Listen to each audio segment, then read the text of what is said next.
Pacifica, this is Democracy Now! I've never gained anything from what I've said publicly. In fact, I've lost everything. And I believe I was prosecuted not for what I did, but for who I am. A CIA officer who said torture was wrong and ineffective and went against the grain. I never tortured anybody. But I'm heading to prison while the torturers and the lawyers who papered over it and the people who deceived it and the man who destroyed the proof of it, the tapes, will never face justice. Jailing the whistleblower. Former CIA agent John Kiriakou speaks out just days after he was sentenced to 30 months in prison, becoming the first CIA official to face jail for any reason relating to the U.S. torture program, even those who carried it out. But first, we go to Egypt. A state of emergency has been declared. The defense minister is warning about the possible collapse of the state. We'll speak with Democracy Now!'s Sharif Abdel-Quddus in Port Said. All that and more coming up. Welcome to Democracy Now!, democracynow.org, The War and Peace Report. I'm Amy Goodman. President Obama kicked off his second-term push for immigration reform Tuesday with a speech in Nevada, a battleground state whose growing Latino vote helped him win the November election. I'm here today because the time has come for common sense, comprehensive immigration reform. The time is now. We have to deal with the 11 million individuals who are here illegally. Now, we all agree that these men and women should have to earn their way to citizenship. But for comprehensive immigration reform to work, it must be clear from the outset that there is a pathway to citizenship. President Obama omitted detailed proposals from his address, instead backing the bipartisan Senate plan that includes a path to citizenship for a large number of the estimated 11 million undocumented people in the United States, but also tougher border enforcement and a system for tracking those who overstay visas. In his remarks, Obama took aim at anti-immigrant sentiment, saying foreign nationals are being maligned by people who forget their own ancestral past. It's easy sometimes for the discussion to take on a feeling of us versus them. And when that happens, a lot of folks forget that most of us used to be them. We forget that.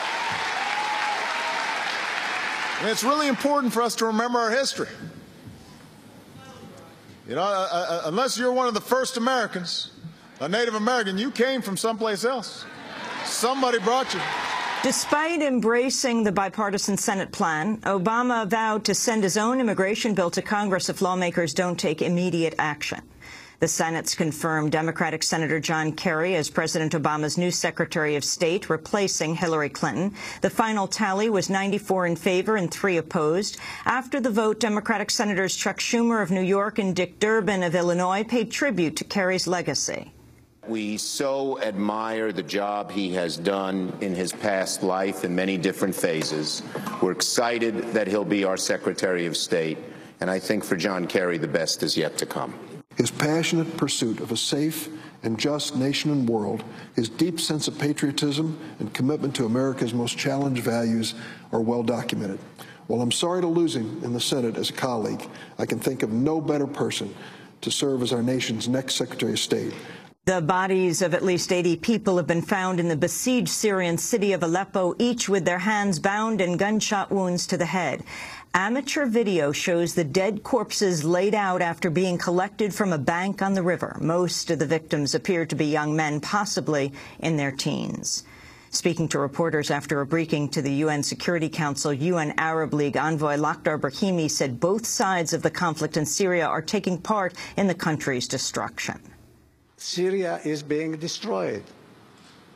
You know, I sometimes say, of course the parties are very angry at me when I say that, objectively, they are cooperating to destroying Syria. Syria is being destroyed bit by bit. And in destroying Syria, the region is being pushed into a situation that is extremely bad and extremely important for the entire world. That is why I believe the Security Council simply cannot continue to say, we are in disagreement, therefore let's wait for better times. The Obama administration's formally signed an agreement with Niger allowing a permanent U.S. military site in the African country. Reports emerged this week the U.S. will build a base in Niger from which to fly drones for surveillance and potentially even missile strikes. Niger borders Mali, where the U.S. is aiding a French-led military operation in the country's north. In Mexico, police have recovered the bodies of 12 people from inside a well in the city of Monterrey. The victims were members of the band Combo Colombia and their staff who had been abducted last week. Israel's become the first country to boycott a UN Human Rights Council review of its record on human rights. The acting president of the Human Rights Council convened the session in Geneva Tuesday only to see that no Israeli representatives had shown up. We were to convene this afternoon to proceed with the review of Israel. However, I see that the delegation of Israel is not in the room. Israel severed contacts with the council last year after the body launched an investigation of illegal settlements in the occupied West Bank. The news agency Reuters is reporting John Brennan, President Obama's nominee to head the CIA, had detailed knowledge of the agency's torture program while serving there under President George W. Bush. Official records apparently show Brennan received regular internal CIA updates about the progress of torture techniques, including waterboarding. It's unclear if Brennan raised any objections at the time he was made aware. Attorneys for 5 alleged conspirators in the 9/11 attacks have asked a military judge to allow them to spend 48 hours at the Guantanamo Bay prison, where their clients have been held. On the second day of a pretrial hearing, Navy Commander Walter Ruiz said the conditions of the suspects' imprisonment should factor into whether they're ultimately sentenced to death. A case where we've asked to put people to death. And when the government sets out to put people to death, our Supreme Court has said standards are this high. One of those standards is our ability to go in, look at their conditions of confinement, look at how they live. Activists from across the country gathered at the Education Department in Washington Tuesday to demand federal action on a wave of school closures. Parents, students, and organizers told Education Secretary Arne Duncan and top aides that school closings are hurting entire communities, disproportionately those made up of low-income residents and people of color. The Education Department is currently probing complaints that school closings in 6 cities, D.C., Newark, Philadelphia, Detroit, New York, and Chicago, violate the 1964 Civil Rights Act. Karen Harper Royal, a parent and activist from New Orleans, said the administration's policies are hurting students and their neighborhoods. Our communities are more than just data. Our children are not data points. So I think it is time for President Obama to reevaluate what his Department of Education is doing and its effect on our communities. At least one person has been killed in a shooting and kidnapping aboard a school bus carrying children in Alabama. The gunman fatally shot the driver before seizing a young child. The gunman is said to be holed up in a bunker with the child hostage. In testimony Tuesday before lawmakers at the Connecticut legislature, Neil Heslin, a grieving parent who lost his 6-year-old son in Newtown's Sandy Hook mass killing, pleaded for a ban on assault weapons. I just hope that everybody in this room, as I said before, can support change. Ban assault weapons and high-capacity clips and magazines. And that's a step in the right direction.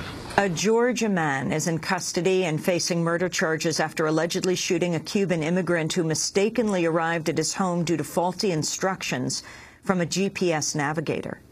22-year-old Rodrigo Diaz was shot and killed after reportedly pulling into the wrong driveway. The alleged shooter, a 69-year-old white man named Philip Sailors, reportedly came out of his house and fired into the air with a handgun, then shot Diaz as they were attempting to leave. A lawyer for the alleged shooter says he was suspicious after a recent robbery in the area and claimed the victim had accelerated the car towards him. A state judge in Texas has granted a last-minute reprieve to a woman who'd been set for execution. 51-year-old Kimberly McCarthy won the stay on Tuesday, just hours before she was to be killed. McCarthy would have been the first woman put to death in the U.S. since 2010. Attorneys for McCarthy, who's African-American, say the mostly white jury that convicted her was improperly selected on the basis of race. A group of activists opposed to the Keystone XL oil pipeline has agreed to settle a lawsuit with TransCanada, the company behind the project, after the firm alleged a months-long protest blockade cost it millions of dollars. Environmentalists with the tar sands blockade have tried to halt the pipeline's route through Texas to Gulf Coast refineries with tree sits and other protests. Opponents say the tar sands pipeline would devastate the environment and pollute communities in its path. After TransCanada alleged blockaders had cost them $5 million, the activists say they chose to settle in order to protect local residents who could have lost their homes and life savings. While the group has agreed not to trespass on Keystone XL property in Texas or Oklahoma, they say the fight against the pipeline will continue. Protests against the project have also erupted in Nebraska, where Governor Dave Heinemann recently approved the state's section of the pipeline route. President Obama's delayed a decision on the pipeline until the spring, after initially putting it off until after the November election. The Boy Scouts of America has announced it's begun discussing an end to its long-standing ban on gay members and leaders. A spokesperson for the group says the 103-year-old ban is currently under review and could be reversed at a national board meeting next week. The move comes just months after the Boy Scouts defiantly reaffirmed its ban after a secretive 2-year review. And those are some of the headlines. This is Democracy Now!, democracynow.org, The War and Peace Report. I'm Amy Goodman. And I'm Nermeen Sheikh. Welcome to our listeners and viewers around the country and around the world. We begin today's show in Egypt, where mass protests have continued since they began last Friday on the anniversary of Egypt's revolution. Now, Egypt's defense minister is warning of the potential, quote, collapse of the state. General Abdel Fattah al-Sisi posted the comment on a Facebook page after military forces were deployed in 3 cities along the Suez Canal, where a month-long state of emergency has been declared. In recent nights, thousands have filled the streets of Port Said along the northern tip of the canal in defiance of a nighttime curfew imposed by President Mohamed Morsi. I'm against these decisions. It will destroy people's incomes. Why does he implement these measures here in Suez? Why doesn't he take the same measures in Cairo and Alexandria? Is he angry at the residents of Suez, Ismailia, and Port Said? Of course, this is a disaster. It will devastate Suez. We are against his decisions, and if he runs again as a candidate, we will not elect him again, and we will ignore him. Meanwhile, clashes have also erupted in Cairo, including an attack on an upscale hotel that drew response from the Egyptian Special Forces. More than 50 people have died in the country's protests. Some of the violence was sparked by death sentences handed down Saturday for 21 soccer fans involved in riots that left 74 people dead last February. Protesters have also accused President Morsi of betraying the 2-year-old revolution. All of this comes as the value of the Egyptian currency has plummeted to record lows, causing a spike in the prices of basic goods like sugar, rice, and cooking oil. Well, for more, we go to Port Said, where people continue to protest in defiance of a state of emergency. And we're joined by Democracy Now!'s Sharif Abdel-Quddus, who is in Port Said. Sharif, tell us what's happening and place Port Said in Egypt for us. Hi, Amy. It's good to be with you. Port Said is a city that is on the Suez Canal and on the Mediterranean. It's at the mouth of the Suez Canal that attaches to the Mediterranean. And it's a city that has had a long history of resistance when Gamal Abdel Nasser nationalized the Suez Canal in the 50s, and Egypt came under attack by France, Britain, and Israel. Port Said was a central target, and the attack and the resistance against it here is a source of local national pride in the collective memory of residents here. And it is that culture of resistance that has exploded on the streets here. What happened really on Saturday was a massacre of over 30 people who were outraged by a death sentence of 21 of their local football team fans, soccer team fans, for a case that's been going on for more than a year now. There were many of the families of those who of the defendants around the jail. And once the shocking verdict came out, 21 death sentences handed down, you could hear the wails and screams of people in the streets. they approached the prison and the police opened fire. And just that first day, 30 people were killed, including 2 police officers. That death toll the next day, they went out in a funeral. The following day on Sunday, 7 more people were killed when that funeral came under attack from police on rooftops. Nearly all of these people were killed with live ammunition. The death toll now is somewhere at 40. And this is just a part of what's happening in Egypt overall. As you mentioned, there is a revolt. Egypt is undergoing a revolt right now that began on the second anniversary of its revolution. We've seen protests and clashes in the capital in Cairo that are still going on in Alexandria and Mahalla and cities across the Delta. Something like 10 provinces are in revolt right now.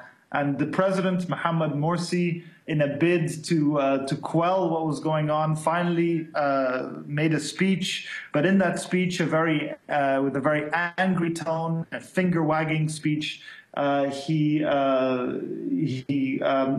imposed a state of emergency for 30 days in these 3 cities that lie along the Suez Canal, which are the most restive cities right now. As opposed to Cairo kind of leading this revolt, it's actually really in Suez, Ismailia, and Port Said, where you're seeing kind of the most resistance. And he also imposed a nighttime curfew. And in defiance of that curfew, the curfew is supposed to be from 9 p.m. to 6 a.m. Thousands of people in all 3 of these cities began marches at 8:45 p.m. To tell Morsi that they won't abide by this curfew, that they won't abide by his governance. And so he is facing a very serious crisis of legitimacy right now. The police have lost control of these cities. The army has been deployed, but largely is guarding state institutions have to do with the Suez Canal. So it's a very significant and pivotal moment in Egypt. Sharif, can you explain what the implications are of the declaration of the state of emergency? And since, as you point out, thousands have defied the order, what kinds of consequences are they likely to face? What does a state of emergency entail? Well, the state of emergency was one of the most despised tools of the Mubarak regime to suppress dissent. And it was a feature in Egypt for 30 years, from October 6th, 1981, until March 12th, 2012, when it expired. Its lifting of the state of emergency was a principal demand of the revolution. And what it does is that it essentially lifts from judicial people. You're allowed to imprison people without judicial review, and it gives the police widespread powers.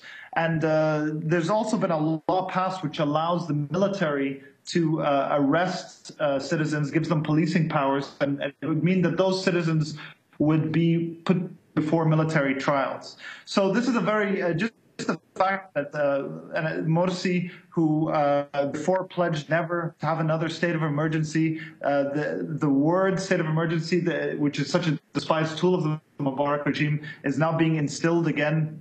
I think resonated very harshly with many people. To be honest, the fact on the ground is there has been little reform whatsoever, actually no reform of the police forces since the revolution over these 2 years.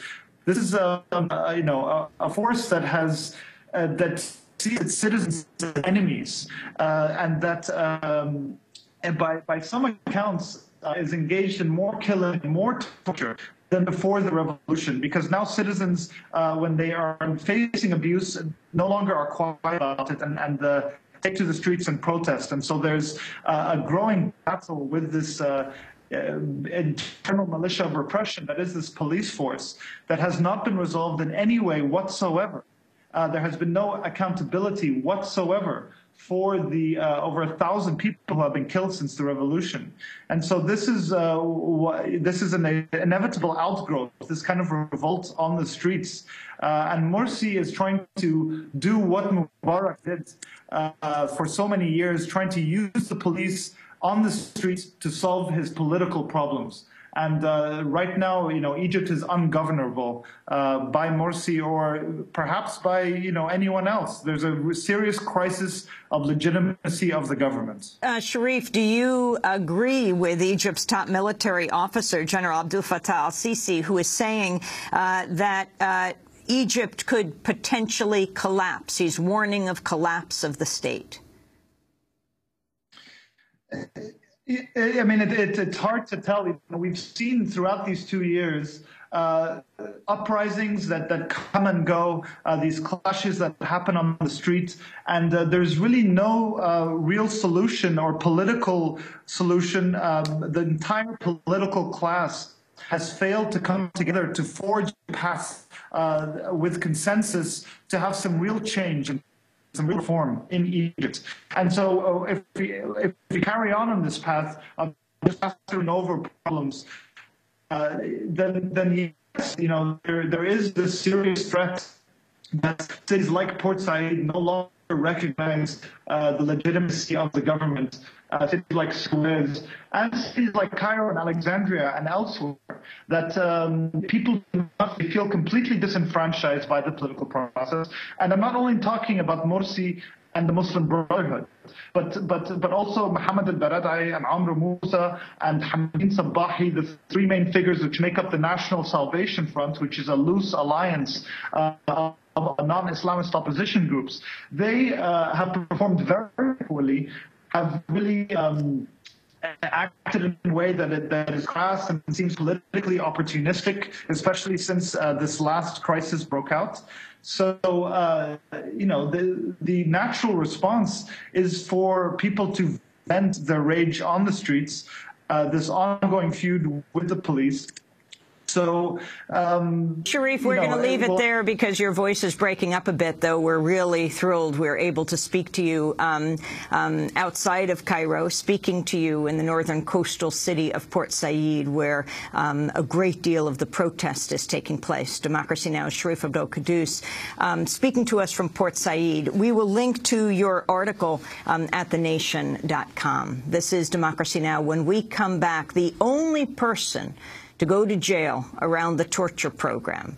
He was the whistleblower on torture. Stay with us.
Salam by Hamza Al-Din here on Democracy Now!, democracynow.org, The War and Peace Report. I'm Amy Goodman with Nermeen Sheikh.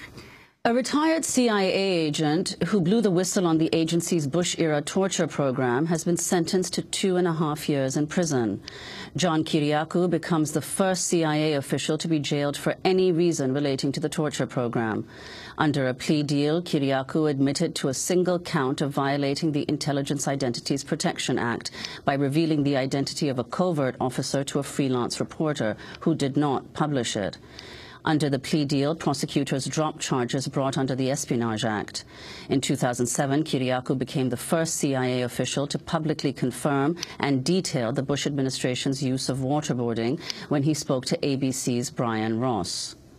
At the time, I felt that waterboarding was something that we needed to do. And as time has passed, and as September 11th has moved farther and farther back into history, I think I've changed my mind. And I think that waterboarding is probably something that we shouldn't be in the business of doing. Why do you say that now? Because we're Americans and we're better than that. John Kiriakou's supporters say he has been unfairly targeted in the Obama administration's crackdown on government whistleblowers. In a statement urging President Obama to commute Kiriakou's sentence, a group of signatories, including attorneys and former CIA officers, said, quote, Kiriakou is an anti-torture whistleblower who spoke out against torture because he believed it violated his oath to the Constitution. Please, Mr. President, do not allow your legacy to be one where only the whistleblower goes to jail. Prosecutor Neil McBride, the U.S. Attorney for the Eastern District of Virginia, defended the government's handling of the case. As the judge just said in court, today's sentence should be a reminder to every individual who works for the government, who comes into the possession of closely held, sensitive information regarding the national defense or the identity of a covert agent, that it is critical that that information remain secure and not spill out into the public domain or be shared with others who don't have authorized access to it. John Kiriakou joins us now from Washington, D.C. Spent 14 years at the CIA as an analyst and a case officer. In 2002, he led the team that found Abu Zubaydah, a high-ranking member of al-Qaeda. He's father of 5. In 2010, he published a memoir entitled The Reluctant Spy, My Secret Life in the CIA's War on Terror. And we're joined by one of John Kiriakou's attorneys, Jessalyn Radack. She's the Director of National Security and Human Rights at the Government Accountability Project, a former ethics advisor to the United States Department of Justice. We reached out to the U.S. Attorney's Office for the Eastern District of Virginia, but they declined our request for an interview. John Kiriakou, why are you going to jail? Explain the plea deal you made with the government. Well, thanks, first of all, for having me and giving me the opportunity to explain. I'm going to prison ostensibly for violating the Intelligence Identities Protection Act of 1982. I believe, and my supporters believe, that this, however, was not a case about leaking. This was a case about torture. And I believe I'm going to prison because I blew the whistle on torture. I've been a thorn in the CIA's side since that interview in 2007 in which I said that waterboarding was torture and that it was official U.S. government policy. And I think finally the Justice Department caught up with me. Jessalyn Radack, let me just bring you into the conversation to explain what the Intelligence Identities Protection Act is. Your client, John Kiriakou, it's been invoked in his case for the first time in 27 years? That's correct. In fact, there have only been 2 convictions under the Intelligence Identities Protection Act, which was enacted to prevent cases like Philip Agee, not things like John Kiriakou. It was to prevent the revealing of covert identities for profit or to aid the enemy. In this case, John confirmed the name of a torturer to a journalist. Which makes Neil McBride's statement all the more hypocritical because the biggest leaker of classified information, including sources and methods and undercover identities, has been the U.S. government.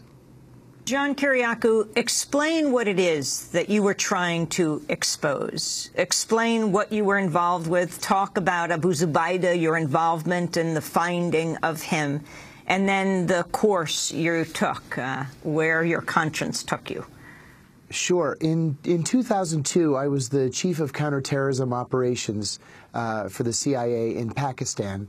And my job was to try to locate al-Qaeda fighters or al-Qaeda leaders and capture them, to turn them over to the Justice Department and have them face trial. That was the original idea, not to have them sit in Cuba for the next decade.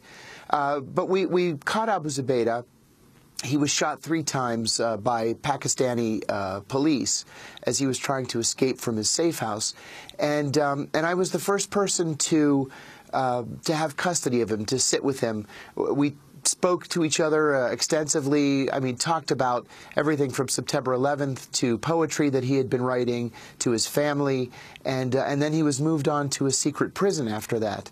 Once I got back to headquarters, I heard that he had been subject to harsh techniques, then euphemistically called enhanced interrogation techniques, and I was asked by one of the leaders in the CIA's counterterrorist center if I wanted to be trained in the use of these techniques. I told him that I had a moral problem with them, and I did not want to be involved. So fast forward to 2007.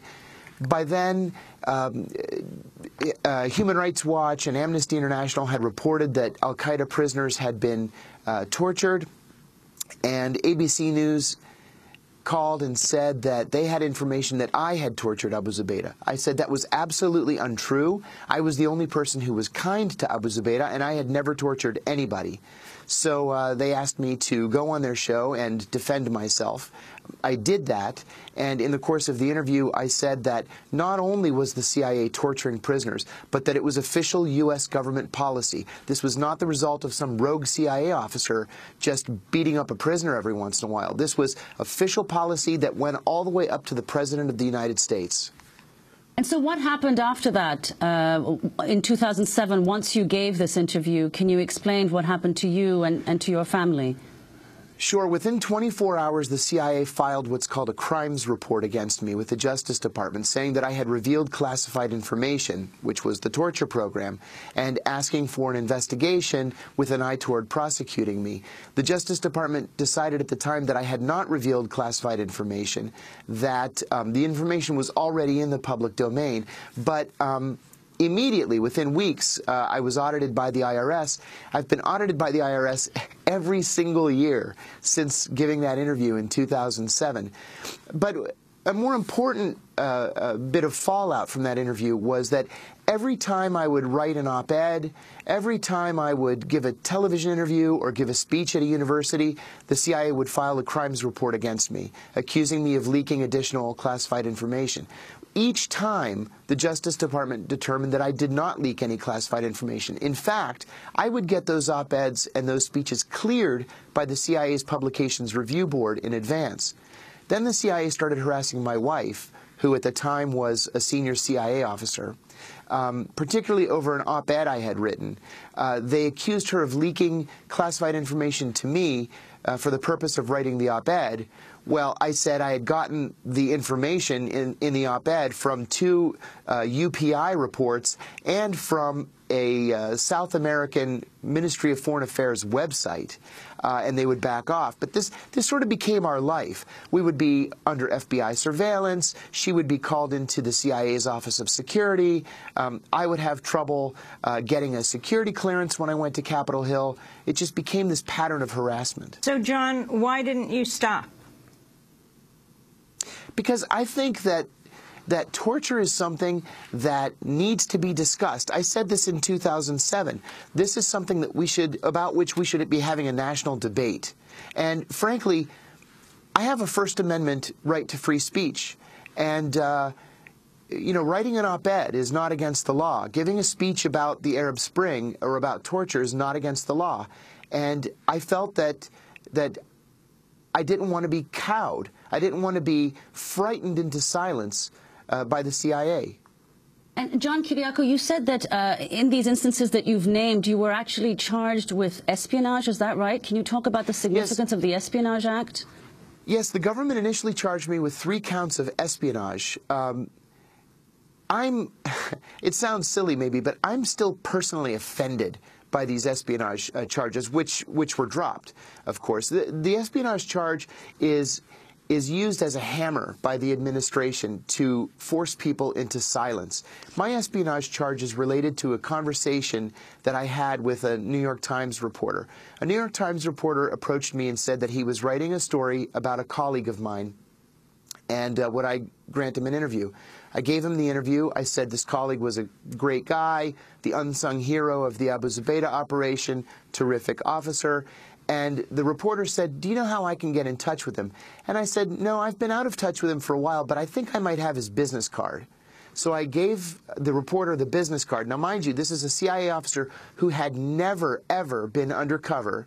His business card showed that he was involved as a CIA contractor, and it had his personal email on it and his cell phone number. I gave the reporter the business card and was charged with 2 counts of espionage.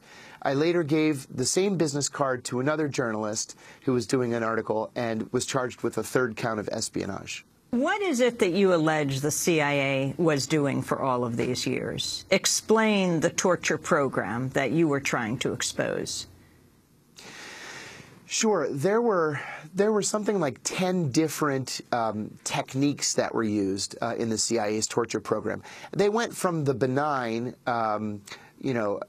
where an officer would grab a prisoner by the lapels and give him a shake, all the way up to the really rough things that we've heard about, like waterboarding, or what I think is worse, sleep deprivation, or the cold cell, where they'll put a prisoner naked in a cell, chilled to 50 or 55 degrees, and then every hour or 2 throw ice water on him. I actually think those last 2 are worse than waterboarding. But again, these are techniques that we have condemned other countries for throughout history. The Japanese did this during the Second World War. The Belgians did it in Africa earlier in the century. The Chinese and the Vietnamese did it. These are techniques that we have always said were crimes against humanity. And then it was though after September 11th everything changed, and we somehow had license to do the same things we had been condemning. I thought that was wrong. You know, former Director Petraeus made a statement in October when I agreed to take a plea to make these other charges go away. And he said that my conviction shows that we have to take our oaths seriously. Well, I took my oath seriously. My oath was to the Constitution. On my first day in the CIA, I put my right hand up and I swore to uphold the Constitution. And to me, torture is unconstitutional, and it's something that we should not be in the business of doing. John Kiriakou, I want to play for you comments President Obama made 4 years ago, shortly before he took office, about whether CIA officials involved in torture should be prosecuted. He appeared on the ABC News this week. I don't believe that anybody is above the law.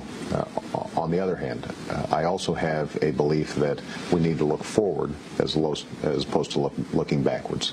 And part of my job is to make sure that, for example, at the CIA, you've got extraordinarily talented people who are working very hard to keep Americans safe. I don't want them to suddenly feel like they've got to spend all their time looking over their shoulders and lawyering. So no 9/11 commission with independent subpoena power? We have not made final decisions, but my instinct is for us to focus on how do we make sure that moving forward we are doing the right thing. That was President Obama speaking 4 years ago to ABC. John Kiriakou, your response to what the president said. I supported the president's response. I remember that interview, and I thought, okay, he's right. There are wonderful, talented, hardworking men and women at the CIA who need to be protected. But at the same time, it's one thing to look forward. It's another thing to look forward just for the torturers. It's just not fair. It's not fair to the American people. If we're going to make prosecutions or initiate prosecutions, those prosecutions can't just be against the people who blew the whistle on the torture or who opposed the torture. We haven't even investigated the torturers, as Jesselyn said. We haven't initiated any actions against the people who conceived of the torture and implemented the policy, or against the man who destroyed evidence of the torture, or against the attorneys who used specious legal arguments to justify the torture. If we're going to move forward, let's move forward. But you can't target one person or 2 people who blew the whistle. John Kiriakou, you've also spoken about witnessing new Foreign Service officers being confirmed, Foreign Service officers who were previously with the CIA and participated in acts of torture. Could you explain what happened and explain its significance?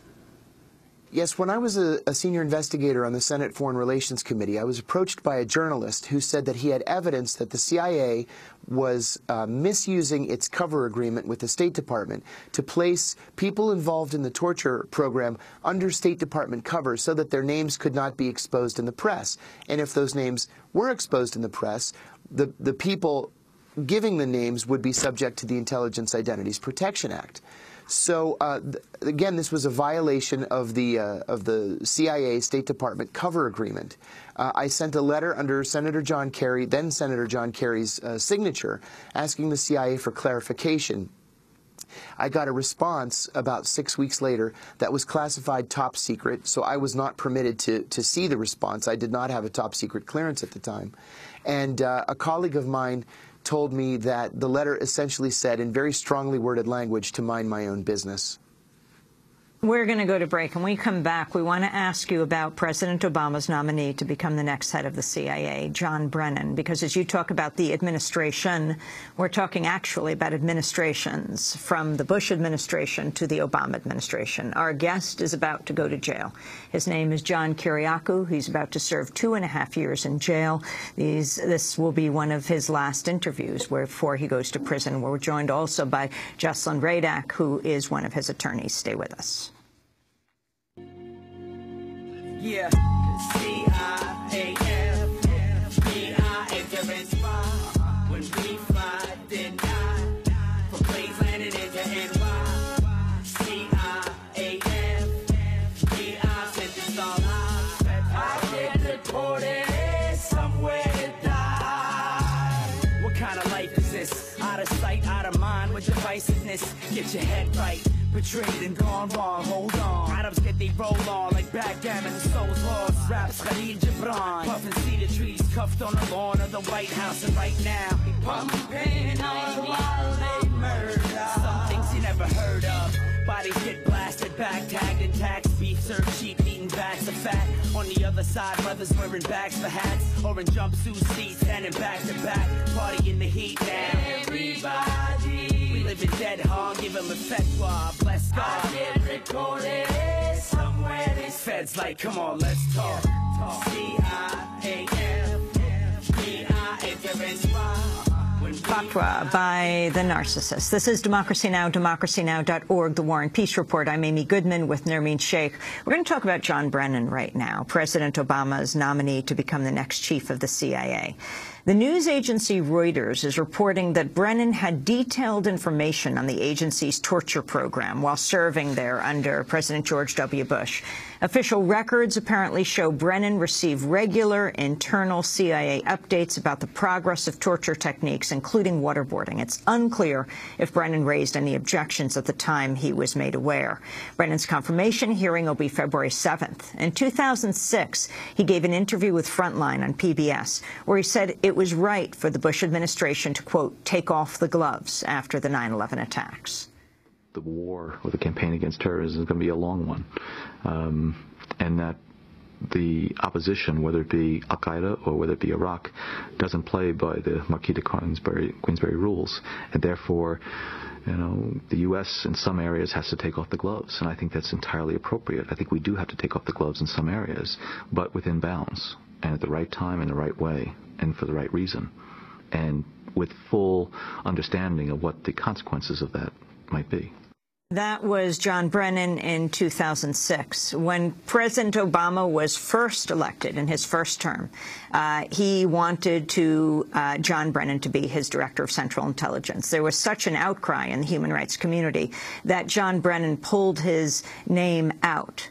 Now, 4 years later, President Obama has officially nominated John Brennan once again to head the CIA. Our guest, John Kiriakou, is about to go to jail, was sentenced to 30 months in prison, worked for the CIA there while John Brennan was there. Can you respond to what John Brennan knew when he knew it and the fact that President Obama wants him to be head of the CIA? Sure. Obviously, I can't read John Brennan's mind, but I can tell you that at the time that the torture techniques were being implemented, John Brennan was President Bush's director of the National Counterterrorist Center. He was also, a little earlier than that, the deputy executive director, and then I believe executive director of the CIA. That's the number 3 ranking position in the CIA. So he would have had to have been intimately involved in not necessarily in carrying out the torture techniques, but in the policy, the torture policy. Either that or he had to be brain dead, because you can't be in positions like that, director of the National Counterterrorist Center and executive director of the CIA, without knowing what the CIA's torture policies are. Now, I'm surprised, frankly, also at the fact that there's no outrage in the human rights community now that Mr. Brennan's nomination has been made official. There was a great hue and cry in 2009 when he was initially floated for the position of CIA director, and I'm not sure why there's a difference between 4 years ago and now. John Brennan certainly hasn't changed. John Kiriakou, I want to read a comment made by the judge at your sentencing hearing. Judge Leonie Brinkema sentenced you to 30 months in prison last Friday, saying, quote, "This case is not a case about a whistleblower. It's a case about a man who betrayed a very solemn trust, and that is a trust to keep the integrity of his agency intact and specifically to protect the identity of co-workers. I think 30 months is frankly way too light because the message has to be sent to every covert agent that when you leave the agency, you can't just start all of a sudden revealing the names of the people with whom you worked," the judge said. John Kiriakou, can you comment on that statement? Sure. When Judge Brinkema accepted the plea deal in October, she called 30 months fair and appropriate. I can only think that with a courtroom packed full of journalists on last Friday, she decided to seize the moment and make a statement that would be carried in the papers. I don't know what changed between October and January, other than the fact that she and the prosecution had several ex parte communications. What that means is the prosecutors were able to meet with the judge related to my case without the defense, my attorneys, being present. So we have no idea what it was that the prosecution told the judge. We were not allowed to defend ourselves. Indeed, Judge Brinkema denied 75 motions that we made asking for declassification of information so that I could present a defense.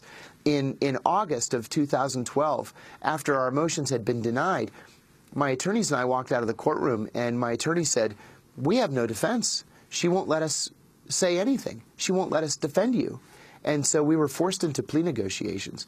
But again, I'm not sure why the judge changed her position between October and January. It was inexplicable. Explain what that's like in the courtroom when they invoke national security, that the prosecutor can come forward and speak privately with the judge without your defense attorneys being there.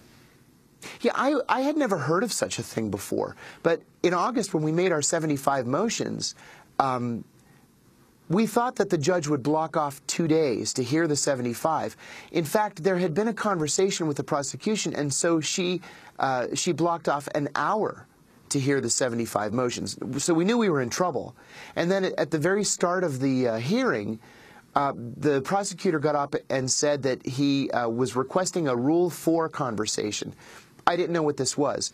My attorneys objected and said, "If you don't want the defendant to hear, at least allow us to hear so that we can represent his interests." And the judge said, "No, this is a national security case. I'm allowed an ex parte communication with the prosecutors." So the prosecutors went up to the bench. We could hear them whispering. They came back to their table, and the judge said, "All 75 motions are denied." And that was the end of it. We got up, and we walked out of court, and my attorney said, "We have to negotiate a plea." It was extremely disheartening. Jesslyn Radak, I wanted to ask you about the legal implications of this case and how it fits into the treatment of government whistleblowers under the Obama administration. Absolutely. To get to the point you just raised with John, I think the reason Judge Brinkema changed her opinion between October and last week is because the government submitted a secret statement that John was not allowed to see that played a large role in the sentencing hearing, but neither the public nor the defendant were allowed to see the statement, which is very Kafkaesque. But in the grander scheme, the prosecution of John Kiriakou and the war on whistleblowers using the heavy-handed Espionage Act by charging people who dare to tell the truth as being enemies of the state sends a very chilling message. And Judge Brinkema herself acknowledged that a strong message had to be sent that secrets must be kept. But apparently that only applies to people who are trying to reveal government abuses and illegality, because all of the people in the White House and the CIA who revealed classified information and undercover identities to the makers of a Hollywood film, Zero Dark 30, have done so with impunity and with lavish praise. Wait, so can you say specifically what you're talking about, Jessalyn Rada? Yes, specifically, the White House and the CIA were very involved in the making of Zero Dark 30, which pretends to be some kind of neutral film that implies torture led to the capture of Osama bin Laden, which it absolutely did not. In that process, a high-level Defense Department official, Michael Vickers, revealed the identity of an undercover Special Operations Command officer, but was not held to account for that.